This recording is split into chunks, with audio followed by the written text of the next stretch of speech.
let's start with SIU. What do you see Yeah. out of them, and what do you expect Friday? Well, I'm just really excited to be home. Obviously, it's so much fun. Like, we've had so much fun playing at home, and we've been doing just a great job of playing together and having great home crowds and energy. They're going to be good games. I mean, obviously, Southern Illinois has done a great job this season. They've really had some really big wins. They're playing really well, and we had a great game there. So it's always fun to play everybody for their second time. So I know we'll be really excited and ready for it. And then on that note, getting Missouri State a second time, top 25 team again.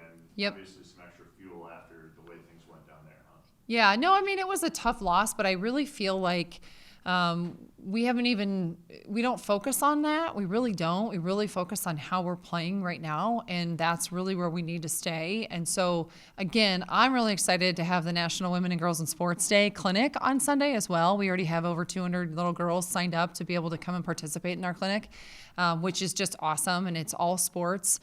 So all of our student athletes get to work that clinic, and so I know we're going to have a great crowd, but it's also bigger than that, and it's about these little girls looking up and saying, okay, wow, look at all these different things and different opportunities that I can have, and so that's a huge emphasis for us as well. No, you're good. Sorry. You guys have had some adversity this season. How much have your girls grown out of that this year? Maybe then over the last couple of years where things have maybe seemed a little easier. Yeah, well, it's never easy. I can Right. promise you that. Right. But no, I think we have. I think we've scheduled in a way. We've played a lot of games on the road. We've learned a lot about ourselves. And we continue to grow and we continue to get older. I mean, a lot of it is, we play a lot of people. We do that very intentionally. And so we want to continue to increase our depth. And I think we're going to start to really see that right now. And so, I underestimated at the beginning of the season how young we were, and yet we have great experience too. I mean, you've got Sarah Ryan, who just scored her 2000th point, and Becca Hittner's on her way there, and then we have a great leader in Brittany Rose, so we have a great senior class, but we don't have a lot of experience in a lot of our other positions and in our other classes, and so it's fun to be able to have that youthful excitement still, and you can really start to see that our players are really starting to play well together, and they love playing together. And so the smiles on their faces, they're pointing to each other. That's been our focus, and I think you can really start to see that we're not only getting better in terms of our basketball play, but we're getting better in terms of our chemistry as well. Has it hit you that we're in the final? No, it's February. How did it get to February? I mean, honestly, you sit there and you just start to think about how fast it goes, because you kind of get into the quote unquote grind of it, and you kind of lose track and you kind of lose focus of how fast it really has gone, and it continues to go. And right now it's going to go even faster. And so for us to just relish each moment, and really play together and have fun playing, and especially when we have 4 home games left. So we really want a lot of people to come out to the Knapp Center because this team is really fun. It's a really fun team to watch. We share the basketball really well. We play really hard, but we play so together. And so, your young kids, whether they're boys, girls, come over and meet these amazing people because they're great role models. And so that to me is where I'm staying, is just to stay in that space of really enjoying every day together because it's going fast. Have you preached that to the seniors too, to just kind of let it soak in, let each moment soak in and not look too far ahead? I think we constantly preach it, and it's easy to constantly say it, and then sometimes it just hits you in the face harder than it does on other days, And so today when you sit there and you have a really good practice and it's really fun and you come together at center circle and you kind of look around and you take a second, that's where it's like, wow, I mean, it's February and like it's go time, and we're hitting the second round of conference already, which just completely blows my mind. So it's about staying in the process. It's about having fun. But I know I'm doing my job when our players are having a great time when the game lights are on.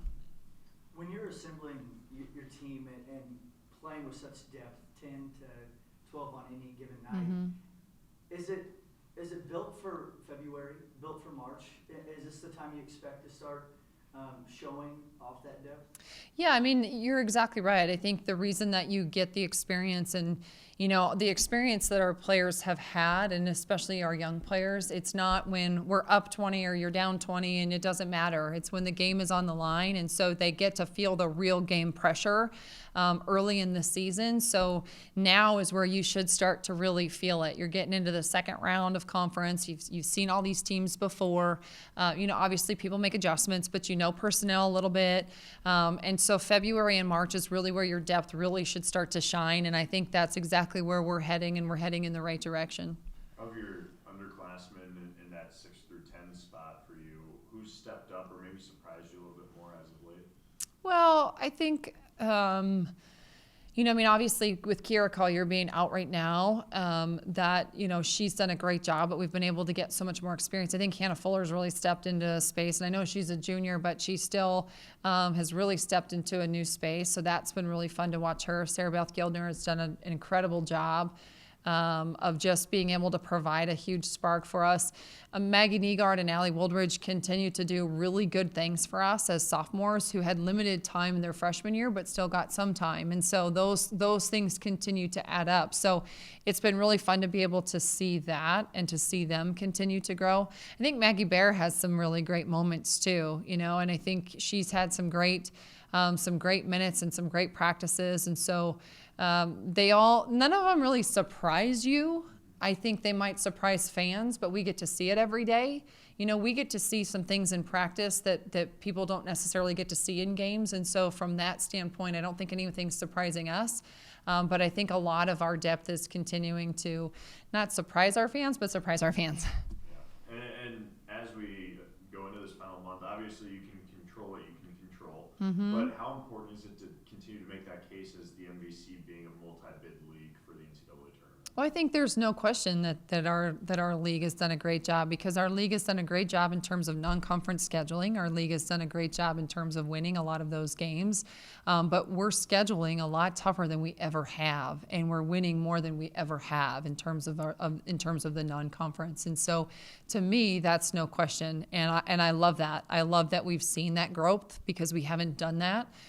We've got great coaches and we've got great players in this league. So to me, it's no question as to whether or not there will be multiple teams. It's how many teams. I think we can get 3 teams in this league into the NCAA tournament. I really do. And I think we can make runs in the WNIT as well. And so it's not a question of any of that. I think a lot of people respect this league and respect a lot of the teams in this league.